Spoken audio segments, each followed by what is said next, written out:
ನಮ್ಮ ಭಾಗದ ಪರಿಸ್ಥಿತಿ ಅಣ್ಣ, ಕುಡಿಯಕ ನೀರಿಲ್ಲಾರ್ದೆ ಸಾಯ್ತಕ್ಕಂಥ ಪರಿಸ್ಥಿತಿಯಾಗಿ ನಾವಿದ್ದೀವಣ್ಣ. ಹೆಂಗ್ ಗೊತ್ತಾಗ್ತದೆ ನಮ್ಗೆ ಇಲ್ಲಿ ಕೂತು ಮಾತಾಡೋದು.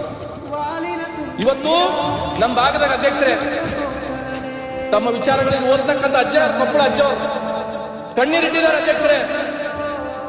ಕಡೇಚೂರು ಬಾಳಿಯಾಲ್ ಫ್ಯಾಕ್ಟ್ರಿಗೆ ಅನೇಕ ಸಲ ನಾನು ಹೇಳಿರ್ತಕ್ಕಂಥದ್ದಿದೆ. ವಿಷಪೂರಿತ ಗಾಳಿಯನ್ನು ಅನ್ಬೇಕಾದ್ರೆ ನಾವು ತಿಂತಾ ಇದ್ದೀವಿ. ಇವತ್ತು ಕೊಪ್ಪಳ ಅಜ್ಜ ಅವರು ಕಣ್ಣೀರಿಟ್ಟಿದ್ದಾರೆ.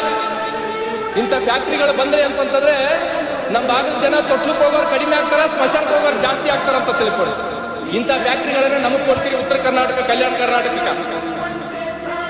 ಹೇಳ್ತಾರೆ. ಮೊನ್ನೆ ಅಜ್ಜವ್ರು ಹೇಳಿದ್ರು, ಸರ್ಕಾರ ನಮ್ಗೆಲ್ಲರಿಗೆ ತಾಯಿ ಇದ್ದಾಗ ವಿಷ ಕೊಟ್ಟರು ಕುಡಿತೀವಿ, ಹಾಲು ಕೊಟ್ಟರು ಕುಡಿತೀವಿ ಅಂತ ತಿಳ್ಕೊಂಡು ಕಣ್ಣೀರಿಟ್ಟಿದ್ದಾರೆ ಅಧ್ಯಕ್ಷರೇ. ಇದು ನಮ್ಮ ಭಾಗದ ಪರಿಸ್ಥಿತಿ ಅಧ್ಯಕ್ಷರೇ. ಚಲೋ ಚಲೋ ಫ್ಯಾಕ್ಟ್ರಿಗಳೆಲ್ಲ ಈ ಕಡೆ ವಿಷ ಗಾಳಿ ಅನ್ಕೋತಾರೆ, ಅದರಿಂದ ಬಂದು ಅನ್ಕೋದ್ರೆ ಸಾವುಗಳು ಆಗ್ತಕ್ಕಂಥವೆಲ್ಲ ಉತ್ತರ ಕರ್ನಾಟಕ, ಕಲ್ಯಾಣ ಕರ್ನಾಟಕ. ಇದು ಯಾಕೆ ತಾರತಮ್ಯ? ಯಾರ ಮುಂದೆ ಹೇಳಿದ್ರೆ ಅಧ್ಯಕ್ಷರೇ, ನಾವು 80 ವರ್ಷದಾಗ ಗ್ಯಾರಂಟಿಗಳಿಂದ ನಮ್ಮ ಉತ್ತರ ಕರ್ನಾಟಕದ ಬಗ್ಗೆ ಧ್ವನಿ ಎತ್ತುತ್ತಿರುವ ಶರಣಗೌಡ ಕಂದಕೂರು ಅವರಿಗೆ ಧನ್ಯವಾದಗಳು.